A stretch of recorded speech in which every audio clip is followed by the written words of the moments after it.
bismillaahi raxmaani raxiim assalaamu calaykum waxaa jira dabeecado ay dumarka qaar leeyihiin balse raggu ay aad u necab yihiin oo u dhibsadaan waxay dhaqamadani saameyn ku yeeshaan marka ay labada qof xidhiidh jacayl wadaagaan ama ay yihiin nin iyo xaaskiisa haddii gabadhu ay dabeecadahan iska ilaaliso waxaa laga yaabaa inay ninkeeda ka hesho danayn iyo jacayl xaddhaafa oo badan waana dhaqamada aanay raggu doonaynin inay ku arkaan gabadha ay ka damacsan yihiin inay la wadaagaan mustaqbal wanaagsan sidaasoo ay tahay dhaqamadani waxay kuu sahlayaan inaad sii ogaato intaanad xidhiidhka samaysan ama aanad guursan ka hor sidii caadadu ahayd barnaamijka waxaa idiin soo gudbinaysa anigoo ah Yaan Jaamac Nuux ku soo dhawaada ta koowaad qaab labiska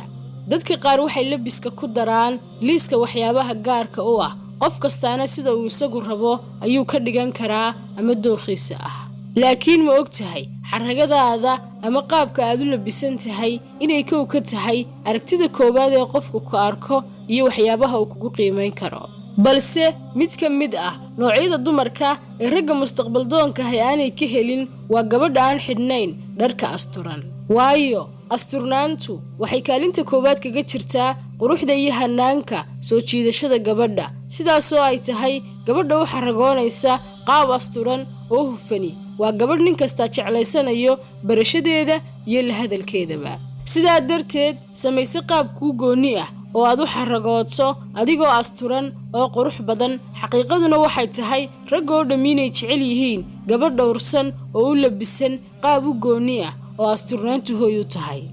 waxaanaad ogaataa nin rabaa ma jiro inuu mustaqbal iyo qoys la wadaago gabadh u labisata qaab aan habboonayn ta labaad gabadha bixitaanka badan hablaha qaar waxay aad u xiiseeyaan inay habeenkii bannaanka u baxaan iyagoo waqti farxad leh la soo qaadanaya gabdho kale oo ay saaxiiba yihiin khasaaraha keliya ee ku jira dabeecadani waa in raggu aanay jeclayn gebi ahaanba dumarka noocaasa inay xidhiidh la sameeyaan ama qoys la wadaagaan labadaba sidoo kale arrintani waxa kale oo ay ka mid tahay sababaha ugu waaweyn ee keena khilaafka lamaanayaasha isqaba iyadoo ku keenta buuq ama isqabsi sababi kara inuu reerkaasi dumo dood xoog leh oo ka dhalata ayaa horseedi karta inay labada qof sii wada socon waayaan oo xidhiidhkoodu dhammaado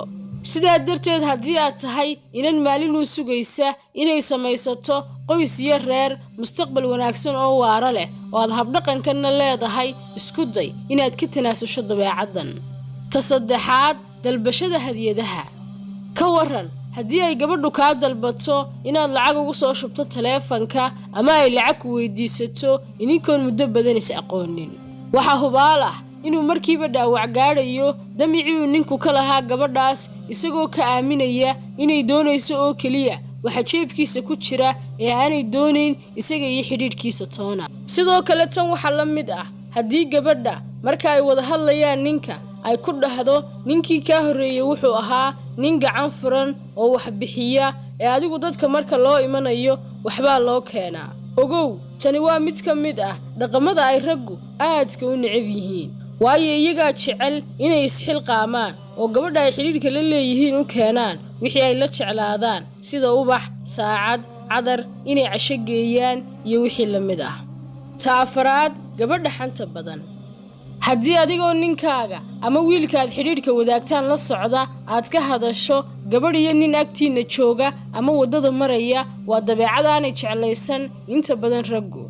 tusaale ahaan waxaad wax ka sheegtay qaabka uu u muuqdo xidhiidhka labadan qof waxaanaad tidhi bal qofka ay isu quudhay eega iyadoo sidaa u qurux badan iyo hadallo kale oo aan habboonayn sidoo kale isagoo kaa agdhow ayaa telefoon ku hadashay waxaanaad wax ka sheegtay dad kale noloshooda iyo nooca gurigoodu yahay adigoo ku hadlaya hadallo aan qurux badnayn oo xan u badan ma og tahay raggu inay aad u necab yihiin habdhaqanka noocan ah oo dhibsadaan intooda badnina ma jecla xanta iyo hadalhaynta dadka kale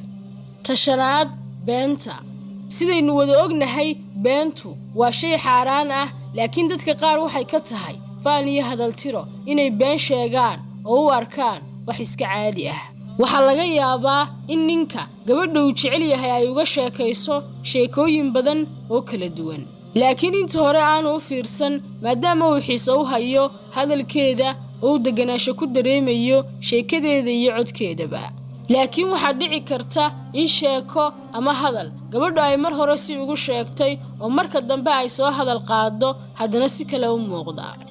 sidoo kale qof ay ugu sheegtay inay walaalo yihiin oo marka dambe noqda qof xiriir hore ka dhaxeeyay. waxyaabahaas oo isbiirsaday ayuu ninku kaga aamin bixi karaa gabadha ay wada socdaan, waxaanay aaminaad la'aan ku keenaysaa ninka, taasoo sababi karta inuu ka niyad jabo gebi ahaanba xiriirkoodii.